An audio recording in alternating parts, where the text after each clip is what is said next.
विगत वर्ष 2023 में हम लोगों ने बिहार इन्वेस्टर समिट जो कराया था पटना में, उसमें कुल 600 से अधिक कंपनियों ने भाग लिया और उसमें 50,530 करोड़ का इकरार हुआ था। MOU memorandum of understanding sign हुआ था। इसमें कई बड़े नाम थे, अदानी, JK सीमेंट, ब्रिटानिया, न्यूजील, टाइगर एनालिटिक्स, HCL जैसी बड़ी कंपनियों ने इसमें भाग लिया और निवेश भी किया। प्रमुख औद्योगिक पार्क जो राज्य में है उसमें विशेषकर मेगा फूड पार्क मोतीपुर, जिसमें कि 144 एकड़ में ये मेगा फूड पार्क है और उसमें 180 करोड़ के निर्माण की परियोजना लागत इसमें लगी है। इसमें मुख्य रूप से खाद्य प्रसंस्करण की इकाइयां स्थापित की जानी है। इसी प्रकार से इरेडिएशन सेंटर कम पैक हाउस जो एक बीटा में तैयार हुआ है, इसको 53 करोड़ की लागत से निर्मित हुआ है। यहाँ से निर्यात को बढ़ावा देने के लिए राज्य के जो विशेष कृषि उत्पाद है उनको निर्यात बढ़ाने के लिए उनके इसकी स्थापना की गई है। Integrated export pack house 9 crore की लागत से निर्मित हुआ है। इसी प्रकार से चमड़ा उत्पाद को बढ़ावा देने के लिए मैरवल मुजफ्फरपुर में इसका 940 करोड़ की लागत से 62 एकड़ की क्षेत्रफल में इसका निर्माण कराया जा रहा है। इसमें मुख्य रूप से बेल्ट, जूता, पर्स इत्यादि के उद्यम लगाने की योजना है। इसके अलावा अभी वर्तमान में चमड़ा क्लस्टर, जो टैनरी क्लस्टर जिसको हम लोग कहेंगे, किशनगंज में इसके स्थापना की बात हो रही है। लगभग 34 एकड़ में ये फैला हुआ है और इसका कार्य अभी प्रारंभ शुरू होना है। मल्टी मॉडल लॉजिस्टिक पार्क 105 एकड़ में इसका विकसित इसको किया जाना है और इसमें मुख्य रूप से कच्चे माल और उत्पाद को परिवहन की सुविधा लाने के लिए इसका निर्माण किया जा रहा है। इंटीग्रेटेड मैन्युफैक्चरिंग क्लस्टर ये अमृतसर कोलकाता इंडस्ट्रियल कॉरिडोर का हिस्सा है और ये गया में इसकी स्थापना की जानी है। इसके लिए एक 1670 एकड़ भूमि में इसको विकसित किया जा रहा है और इसके बनने के उपरांत ये राज्य का सबसे बड़ा इंडस्ट्रियल पार्क होगा। नवानगर और कुमारबाग, नवानगर बक्सर में और कुमारबाग बेतिया में 125 एकड़ में एक विशेष आर्थिक क्षेत्र जिसको कि SEZ बोलते हैं, स्पेशल इकोनॉमिक जोन, उसका निर्माण भी इसकी सहमति भारत सरकार से प्राप्त हो गई है। अगर रोजगार सृजन की हम लोग बात करें कि राज्य की जो विभिन्न विभाग की जो विभिन्न योजनाएं हैं उसके तहत मुख्यमंत्री उद्यमी योजना में अब तक 34,441 लाभार्थियों को 2,696 करोड़ की सहायता प्रदान की जा चुकी है। जैसा कि मैडम ने बताया कि मुख्यमंत्री उद्यमी योजना के अंतर्गत 10 लाख तक की सहायता हम लोग देते हैं, जिसमें कि 5 लाख अनुदान होता है और 5 लाख 0% बिना किसी इंटरेस्ट का सॉफ्ट लोन हम लोग देते हैं।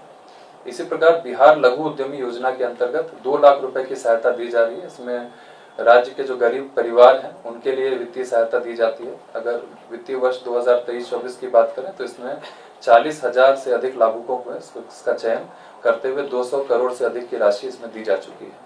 प्रधानमंत्री रोजगार सृजन कार्यक्रम जो भारत सरकार की योजना है, इसमें 2023-24 में 13,500 से अधिक ऋण स्वीकृत किए गए हैं और उसमें से 10,552 का वितरण भी किया जा चुका है। ये हर्ष का विषय है कि पूरे देश भर में PMEGP योजना के अंतर्गत ये आवेदन अग्रसारण में हम लोग राज्य देश भर में दूसरे स्थान पर और ऋण स्वीकृति में चौथे स्थान पर और मार्जिन मनी के वितरण में पूरे देश भर में तीसरे स्थान पर रहे।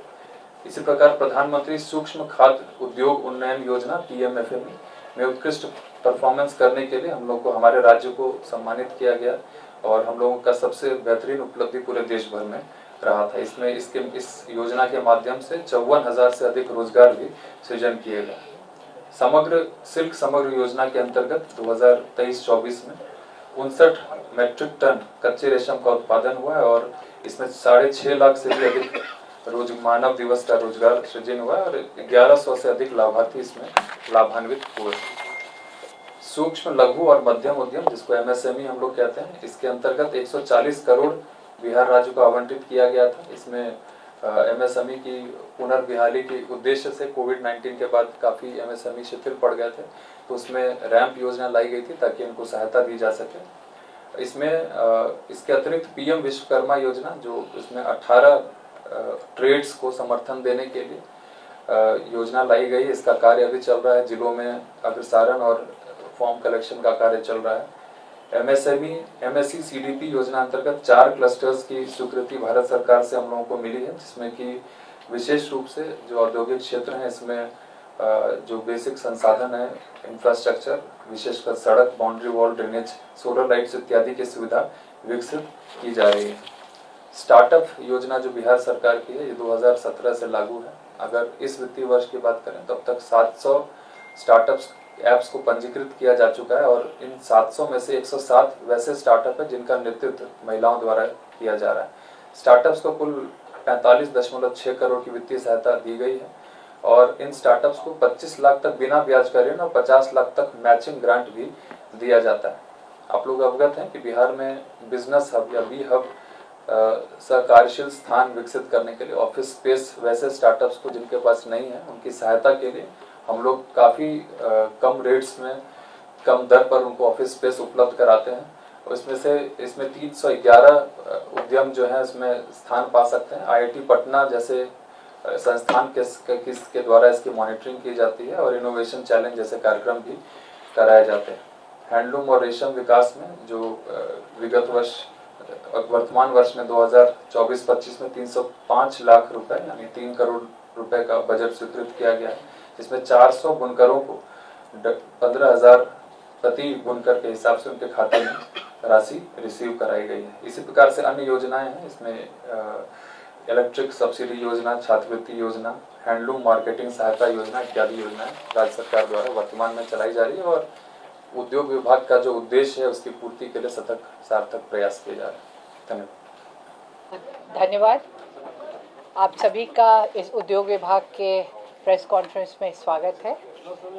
ये हमारी टीम आपके सामने बैठी है। ये जो टीम है काफ़ी नई टीम है और इसमें जो सबसे पुराना है वो हमको लगता है कि 6 माह पुराना है। तो it's an absolutely new team with new energy and new ambitions and new aspirations। तो आज का जो हम लोग एक ओवरव्यू, हमारा आज फ्लो ऐसा रहेगा कि हम लोग शुरू में एक ओवरव्यू दे देंगे कि डिपार्टमेंट की क्या क्या प्राथमिकताएं हैं और उसके बाद माननीय मंत्री आप लोग को संबोधन करेंगे। तो उद्योग विभाग जैसे आपको पता है कि कई स्तर पे काम करता है। एक ज़मीनी स्तर पे भी है और एक बड़े स्तर पे इन्वेस्टर्स को लाने का। तो हमारा तीन हम कार्यों पे फोकस करना चाहेंगे। एक है जो हम लोग इन्वेस्टर्स को ला रहे हैं और आपको पता होगा विगत 2 सालों में 3 सालों में काफ़ी प्रगति हुई है इस विषय पे। हम लोगों ने एक नया इंडस्ट्रियल पॉलिसी बनाया था, इन्वेस्टमेंट पॉलिसी सॉरी, और उसके बाद उसके अंतर्गत कई नई पॉलिसीज़ का फ्रेमवर्क बना गया है। इन पॉलिसीज से इनकरेज होके काफ़ी इन्वेस्टर्स आए हैं हमारे पास और लास्ट ईयर दिसंबर में एक इन्वेस्टर समिट भी हुआ था जिसमें करीब 280 लोगों के साथ MOU हुआ और उसके बाद हमारे करीब 50,000 करोड़ का हमारा अंडरस्टैंडिंग हुआ। तो एक इन्वेस्टमेंट का एक बहुत ही पॉजिटिव माहौल बना है यहाँ पे। और उसके बाद जो एक तो बड़े इन्वेस्टर्स की हम लोग बात कर रहे हैं और दूसरी तरफ हमारे पास हम MSME सेक्टर्स पे भी काफ़ी फोकस कर रहे हैं।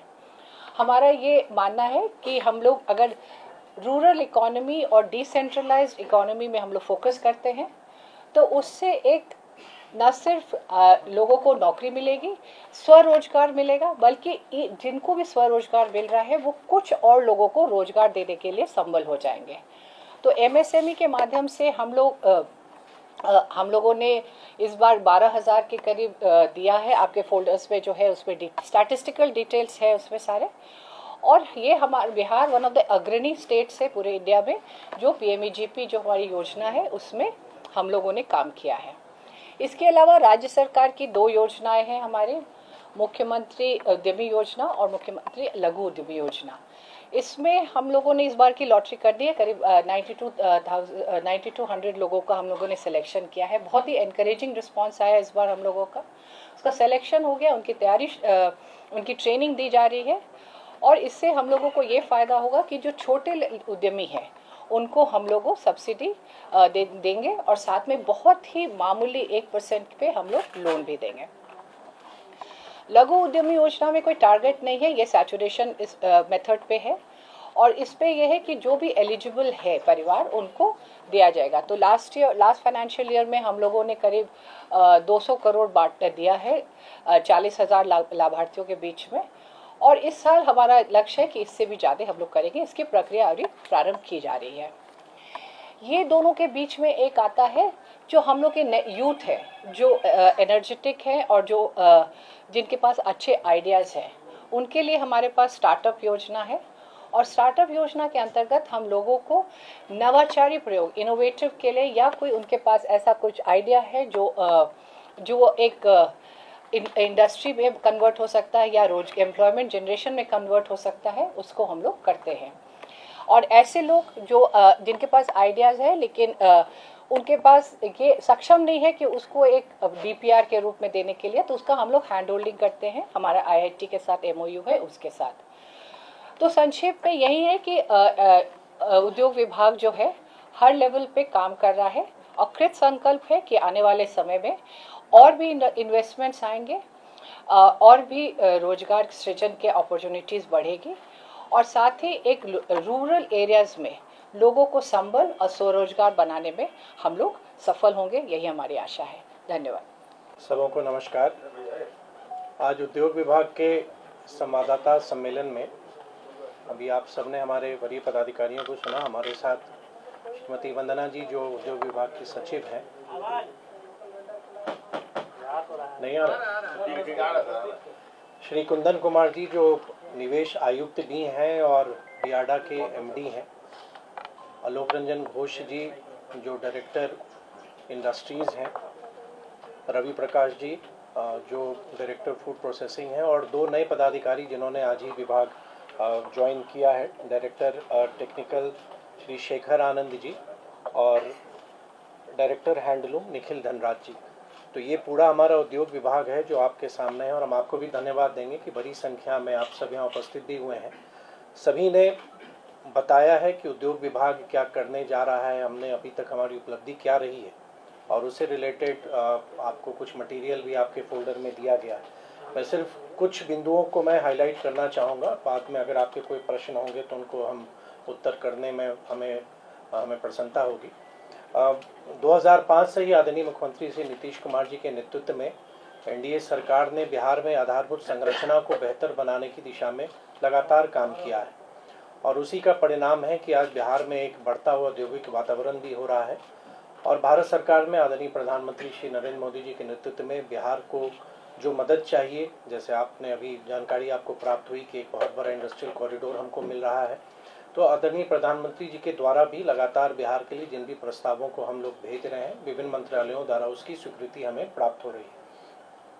अभी आपको जैसे कुछ जानकारियाँ मिली हैं, जैसे बियाडा जो बिहार में औद्योगिक इकाइयों की स्थापना, जहाँ ज़मीन बियाडा आवंटित करती है, पूरी ऑनलाइन प्रक्रिया है। तो हमारे यहाँ लगभग 84 इंडस्ट्रियल एरिया हैं जो 9 क्लस्टर में बटे हुए हैं। मंत्रिपरिषद ने ही 7 अगस्त को एक निर्णय की स्वीकृति प्रदान की है, जिसमें क्योंकि हमारा जो लैंड बैंक है उसकी संख्या कम होती जा रही है, लगभग 1800 एकड़ ही हमारे पास अब शेष रह जाते हैं। तो आवश्यकता है कि समय के अनुसार हम अपने औद्योगिक क्षेत्र का हम विस्तार करें।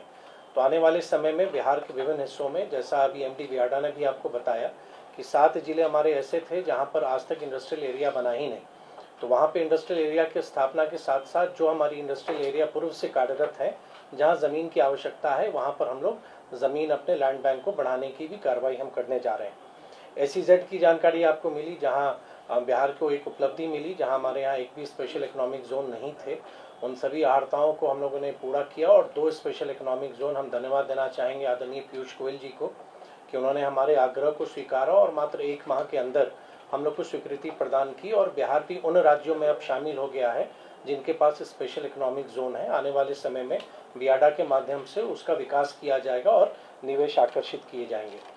गया इंडस्ट्रियल कॉरिडोर आप अवगत होंगे, अभी हाल ही में केंद्रीय मंत्रिपरिषद ने उसकी स्वीकृति दी है। 10 राज्यों से ये इंडस्ट्रियल एरिया गुजरेगा, ये जो नेटवर्क है, और 12 इंडस्ट्रियल नोड बनाए जा रहे हैं। उसमें गया को एक स्थान मिला है। 1700 एकड़ ज़मीन ऑलरेडी उसकी एक्विजिशन की कार्रवाई हो चुकी है, उसकी जो औपचारिकताएं हैं वो पूर्ण हुई हैं, और भारत सरकार द्वारा लगभग 28,000 करोड़ का निवेश इन इंडस्ट्रियल एरिया के डेवलपमेंट के लिए किया जाएगा। जो निवेश आएंगे प्राइवेट इन्वेस्टमेंट वो अलग है, देखिए कि इंफ्रास्ट्रक्चर को बिल्ड करने में गवर्नमेंट ऑफ इंडिया लगभग 28,000 करोड़ रुपए इस पर खर्च करेगी, और एक अनुमान के तहत लगभग 10 लाख डायरेक्ट एम्प्लॉयमेंट और 30 लाख मतलब 3 मिलियन जिसको आप कहेंगे, 30 लाख इनडायरेक्ट एम्प्लॉयमेंट की एक संभावना है कि पूरा जब ये इंडस्ट्रियल कॉरिडोर बन जाएगा उस पर इतने सारे रोजगार पूरे देश के युवाओं के लिए अवसर उपलब्ध होगा, और हमारे यहाँ भी बिहार में गया के माध्यम से होगा। और गया के साथ एक एडवांटेज और भी है कि एक्सप्रेस हाईवे हमारा जुड़ रहा है जो आमस से दरभंगा जा रहा है, तो जो हमारा नॉर्थ साउथ है वो भी अब जुड़ जाएगा। तो एक बहुत बड़ा इंडस्ट्रियल कॉरिडोर आने वाले समय में हम सबको मिलेगा। मुझको प्रसन्नता है, मैं विशेष रूप से धन्यवाद देना चाहूँगा आदरणीय गिरिराज जी को, वस्त्र मंत्रालय के मंत्री हैं, कि हमारे जो प्रस्ताव गए उनके माध्यम से बिहार में टेक्सटाइल सेक्टर के लिए एक इन्वेस्टर्स मीट भी जुलाई माह में पटना में आयोजित हुआ था। और जो प्रस्ताव हम लोगों ने भेजा, चाहे कुछ क्लस्टर के निर्माण के लिए जो भागलपुर बांका क्षेत्र के अलावा गया के लिए, उसकी स्वीकृति उन्होंने दी है। साथ ही 2 बड़े एक्सपो, एक पटना में और एक गया में आने वाले समय में, उसका भी आयोजन उद्योग विभाग के माध्यम से किया जाएगा। अभी गया में आदरणीय जीतन राम मांझी जी जो स्मॉल एंड मीडियम एंटरप्राइजेस के माननीय मंत्री हैं, उनका एक कार्यक्रम हम लोगों ने आयोजित किया था, जिसमें प्रधानमंत्री रोजगार योजना के लाभार्थियों को हम लोगों ने लाभ दिया, और बिहार के हर एक जिले में इस तरह का आयोजन किया गया था। और उन्होंने उस दिन घोषणा भी की, और मुझको बताते हुए प्रसन्नता भी है कि उद्योग विभाग के माध्यम से एक टेक्नोलॉजी सेंटर की स्थापना की स्वीकृति उद्योग विभाग ने दी है, जो आने वाले समय में गया में उसकी स्थापना होगी। जो हमारी जो इकाइयाँ आएंगी उनके लिए एक बहुत बड़ा टेक्निकल सपोर्ट का वो केंद्र बनेगा। और भारत सरकार को हम लोगों ने आग्रह भी किया है कि कुछ एक्सटेंशन सेंटर्स भी वैसे मिले जो बिहार के विभिन्न हिस्सों में हम लोग स्थापित कर सकें। मुझे आशा है कि शीघ्र भी उसकी स्वीकृति हम सबको प्राप्त होगी। मैं आदरणीय हरदीप पुरी जी से मिला था जो पेट्रोलियम मंत्री हैं, और हमने आग्रह किया कि कंप्रेस्ड बायोगैस जिसे CBG कहते हैं, बिहार में बहुत संभावना है। तो उन्होंने आदरणीय मुख्यमंत्री जी को पत्र लिखा भी है कि बिहार सरकार जहां ज़मीन उपलब्ध कराएगी वहां पे जो ऑयल एंड मार्केटिंग कंपनीज हैं उनके माध्यम से कंप्रेस्ड बायोगैस की इकाइयाँ स्थापित होंगी। तो अब हम लोग लैंड को आइडेंटिफाई कर रहे हैं कि कहाँ पे ज़मीन हो सकती है जहाँ पे ये ऑयल कंपनीज आने वाले समय में कंप्रेस्ड बायोगैस की यूनिट्स को इस्टेब्लिश करेंगी। जैसा आपको बताया गया कि हम लोग उद्यमिता पर बहुत जोर दे रहे हैं और उसके लिए विभिन्न योजनाएं संचालित हो रही हैं। उसी में हम लोगों ने तय किया कि बिहार में जो 101 अनुमंडल हैं, क्योंकि हमारे यहाँ उद्यमिता का कल्चर नहीं है, मतलब ज़्यादातर लोग फर्स्ट जनरेशन में लोग आगे आ रहे हैं और विभिन्न श्रेणियों में लोग अपने एंटरप्राइज को स्टैब्लिश करना चाह रहे हैं।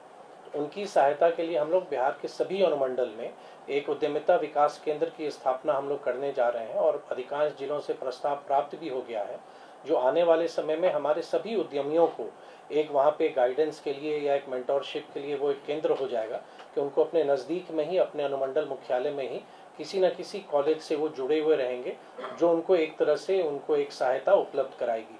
तो आने वाले समय में ये सेंटर्स हमारे जब फंक्शनल हो जाएंगे तो हमारे जितने भी उद्यमी जो छोटे छोटे एंटरप्राइजेस को इस्टेब्लिश कर रहे हैं तो उनको ये बहुत बड़ी मदद इन केंद्रों के माध्यम से मिलेगी।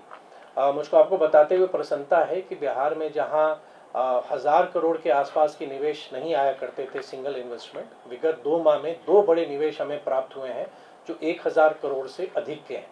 आप अवगत हैं आदरणीय मुख्यमंत्री जी द्वारा अडानी समूह का जो अंबुजा सीमेंट का प्लांट वारसलीगंज में आ रहा है, उसके शिलान्यास में आदरणीय मुख्यमंत्री जी गए भी थे, जो लगभग 1600 करोड़ का है।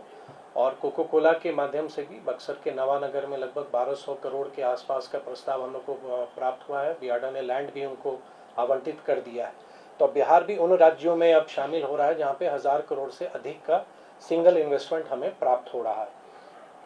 आने वाले समय में बहुत सारी योजनाओं पर हम काम करेंगे, और हमारा ये मानना है कि जैसे एक्सपोर्ट में बहुत पोटेंशियल है हमारे यहाँ, लेकिन दुर्भाग्य से जो बिहार से एक्सपोर्ट होता भी है तो उसकी गिनती बिहार में नहीं आ पाती है। तो एक ड्राई पोर्ट हमारा आने वाले समय में बहुत जल्दी फंक्शनल हो जाएगा, तो बिहार से भी जब हमारा कस्टम क्लियरेंस होने लगेगा तो बिहार से जो एक्सपोर्ट हम लोग करते हैं, जो भी लोग करना चाहते हैं, तो उसकी गिनती बिहार में होगी। नहीं तो जहाँ पे कस्टम क्लियरेंस होता है प्रायः वो एक्सपोर्ट का जो कोटा है या कहिए जो उसका कंट्रीब्यूशन है वो उन स्टेट में ऐड हो जाता है जहाँ से वो कस्टम क्लियरेंस होता है। ईज़ ऑफ डूइंग बिजनेस बहुत आवश्यक है, और हमारी कोशिश है कि बिजनेस को करना में हम जितना सरल कर सकें। तो लगातार विभाग का ये प्रयास है कि हम सरलीकरण की दिशा में हम काम करें कि लोगों को यहाँ कोई उद्यम स्टैब्लिश करने में आसानी हो।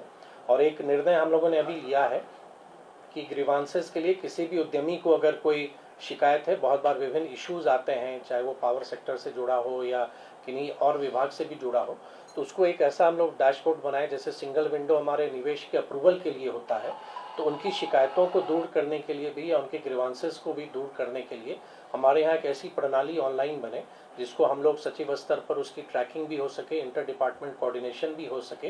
तो आने वाले समय में जो हमारे यहाँ काम कर रहे हैं, जो जिन्होंने अपनी राशि निवेश की हुई है, तो उनके लिए एक सहूलियत हो जाएगा इस पूरे जब सिस्टम हमारा डेवलप हो जाता है। स्थानीय हमारे यहाँ हैंडीक्राफ्ट्स बहुत महत्वपूर्ण है और हमारा उपेंद्र महारथी शिल्प अनुसंधान केंद्र भी है और उसमें हम लोग लगातार कोशिश कर रहे हैं कि उसको कैसे बेहतर मार्केट दें, कि हमारे जो कलाकार हैं, जो हमारे जो आर्टिस्ट हैं, जो आर्टिजन्स हैं, उनको हम क्या स्वरूप दें, कि उनको कैसे बेहतर हम मार्केट दें। तो टेक्नोलॉजी के भी को जोड़ के एक उनको बेहतर मार्केट हम लोग देना चाहते हैं। साथ ही जो खादी बहुत बड़ा एक सेक्टर है, उसमें भी बहुत ज़्यादा संभावनाएं हैं, तो खादी को भी हम लोग बेहतर रूप से रिवैम्प करें, उस दिशा में भी हम लोग योजना बनाकर हम लोग काम कर रहे हैं। हमारा ये स्पष्ट मानना है कि आने वाले समय में पूरे पूर्वी भारत में बिहार की बहुत बड़ी संभावना है एक बड़े ग्रोथ इंजन के तौर पर उभरने में, और उद्योग विभाग लगातार प्रयासरत है। हमारी पूरी टीम हम लोग साथ मिलके एक बिहार को प्रगति के पथ पर ले जाएं और बिहार को एक इंडस्ट्रियल मैप पर हम लोग स्टैब्लिश कर सके, इस संकल्प के साथ हम लोग कार्य कर रहे हैं। थैंक यू फॉर वॉचिंग दर्पण 24 न्यूज। खबर को सबसे पहले पाने के लिए YouTube पर देख रहे हैं तो सब्सक्राइब करें, Facebook पर देख रहे हैं तो फॉलो करें। कमेंट्स में अपनी राय या अपने आस पड़ोस में समस्या हमें बताएं। हमें सपोर्ट करने के लिए लाइक और शेयर अवश्य करें। धन्यवाद। थैंक यू फॉर वॉचिंग दर्पण 24 न्यूज। खबर को सबसे पहले पाने के लिए YouTube पर देख रहे हैं तो सब्सक्राइब करें, Facebook पर देख रहे हैं तो फॉलो करें। कमेंट्स में अपनी राय या अपने आस पड़ोस में समस्या हमें बताएं। हमें सपोर्ट करने के लिए लाइक और शेयर अवश्य करें। धन्यवाद।